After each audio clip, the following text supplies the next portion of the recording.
Hai sahabat petani di seluruh Indonesia, kembali lagi bersama saya di kanal Kedai Sindita. Sering banget nih saya dapat pertanyaan, Pak, urutan pemupukan padi yang benar itu gimana sih? Kok hasil panen saya nggak maksimal ya? Nah, kebingungan ini sering terjadi dan fatal akibatnya. Loh, salah urutan dan salah waktu pemupukan bisa bikin hasil panen anjlok drastis. Padahal, kita semua maunya panen melimpah kan? Hari ini kita akan kupas tuntas rahasia pemupukan padi berjenjang yang tepat dari awal tanam sampai panen, agar bulir padi kita jadi bernas, padat berisi, dan hasilnya maksimal. Jadi, pastikan tonton video ini sampai habis, jangan sampai ada yang terlewat. Langkah paling awal dan paling fundamental adalah persiapan lahan dengan pupuk dasar. Banyak yang menyepelekan tahap ini,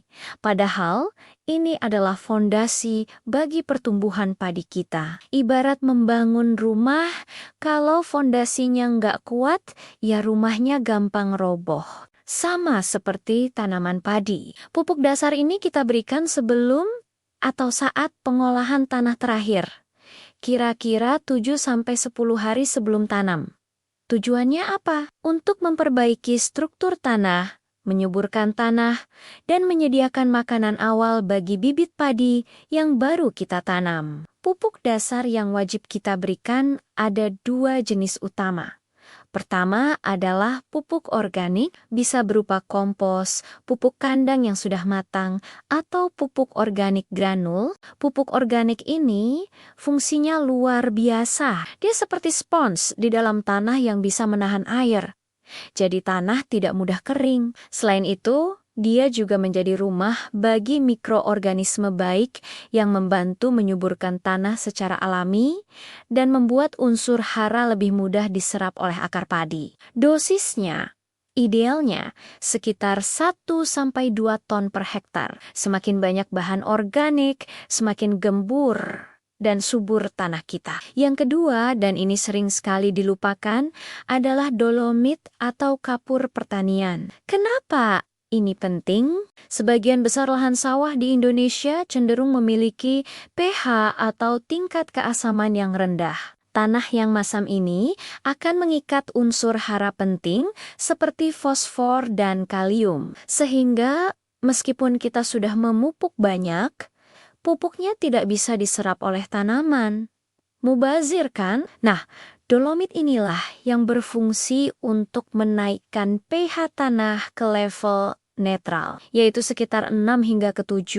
Pada pH netral inilah akar padi bisa menyerap nutrisi dengan paling efisien. Dosisnya tergantung hasil uji tanah, tapi umumnya sekitar 500 kg sampai 1 ton per hektar.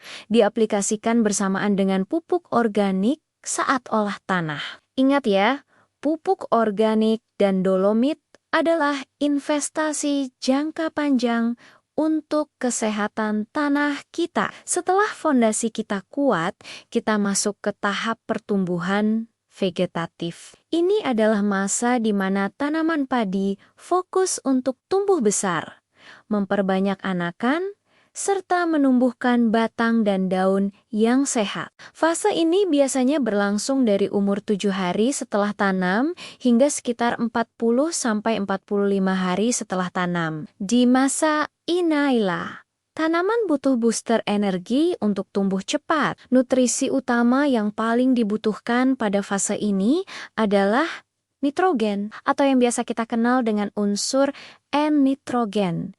Berperan penting untuk membuat daun lebih hijau, mempercepat pertumbuhan anakan, dan membuat tanaman tampak subur. Pupuk andalan untuk fase vegetatif ini adalah NPK, singkatan dari nitrogen, fosfor, dan kalium. Meskipun fokusnya pada nitrogen, unsur panjang dan K tetap dibutuhkan untuk pertumbuhan akar dan kekuatan batang. Pemupukan pertama biasanya kita lakukan pada umur 7-15 hari setelah tanam. Kita bisa gunakan NPK Fonska Plus dengan dosis sekitar 100-150 kg per hektar, ditambah dengan urea sekitar 50-75 kg per hektar untuk mendongkrak kandungan nitrogennya. Cara aplikasinya adalah dengan ditabur merata di lahan sawah dalam kondisi mekok-mekok atau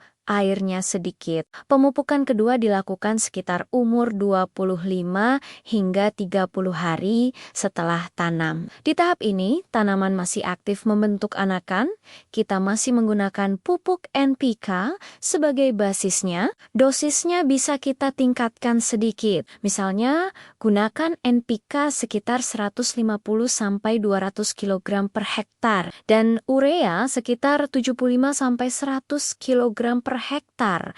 Kenapa dosisnya naik? Karena tanaman semakin besar dan kebutuhannya pun semakin meningkat. Pastikan pemupukan ini tidak terlambat, karena jika terlambat, masa pembentukan anakan produktif bisa terlewat dan jumlah anakan jadi tidak maksimal. Ingat, semakin banyak anakan produktif, semakin banyak malai yang akan keluar dan potensi hasil panen pun semakin tinggi. Sekarang, kita masuk ke fase paling krusial, yaitu fase generatif. Ini adalah masa di mana tanaman beralih fokus dari pertumbuhan badan ke proses reproduksi, yaitu pembentukan malai, pengisian bulir, hingga pematangan gabah.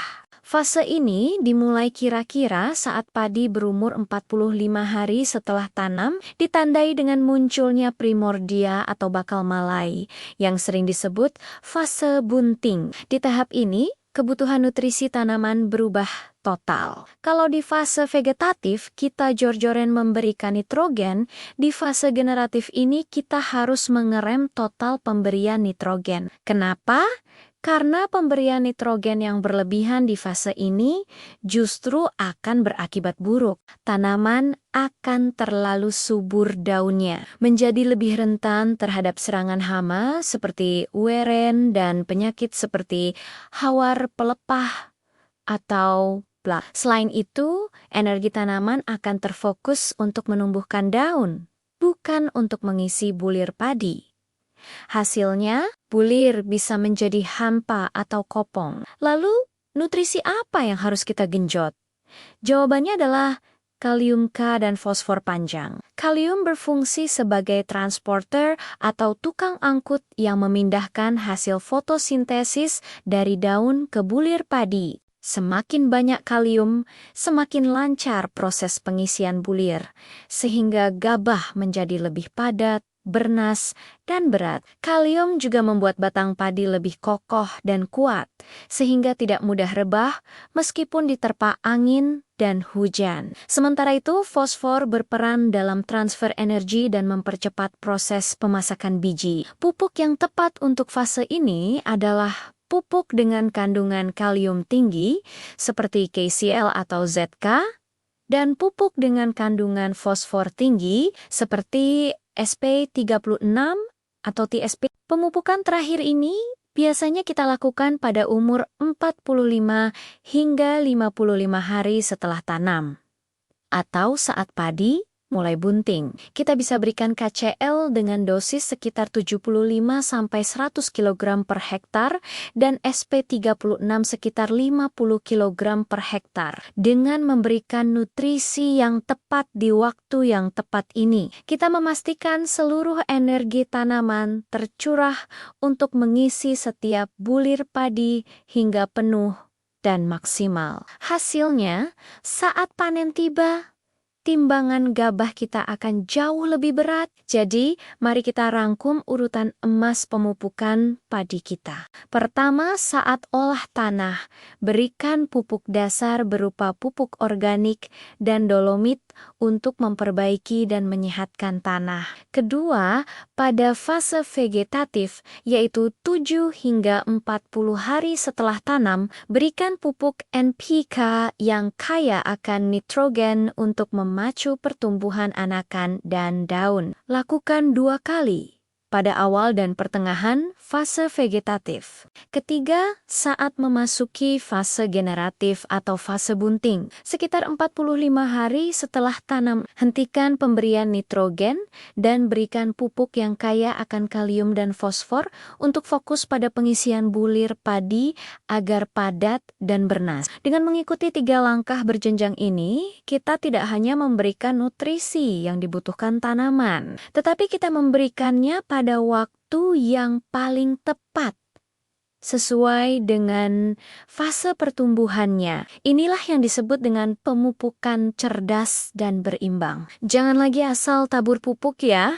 sahabat tani. Pahami kebutuhan tanaman kita, maka tanaman akan memberikan hasil terbaiknya untuk kita. Semoga penjelasan ini bermanfaat dan bisa langsung dipraktikkan di sawah sahabat petani semua. Pertanian cerdas dimulai dari pemahaman yang benar. Jangan biarkan kerja keras kita sia-sia karena kesalahan kecil dalam pemupukan. Terima kasih sudah menonton video ini sampai selesai. Jika ada pertanyaan atau mungkin sahabat petani punya pengalaman lain seputar pemupukan, jangan ragu untuk berbagi di kolom komentar ya. Mari kita belajar dan bertumbuh bersama. Jangan lupa untuk tekan tombol like, subscribe kanal Kedai Sindita, dan nyalakan lonceng notifikasinya agar tidak ketinggalan video-video bermanfaat lainnya seputar dunia pertanian. Maju terus, petani Indonesia. Sampai jumpa di video selanjutnya.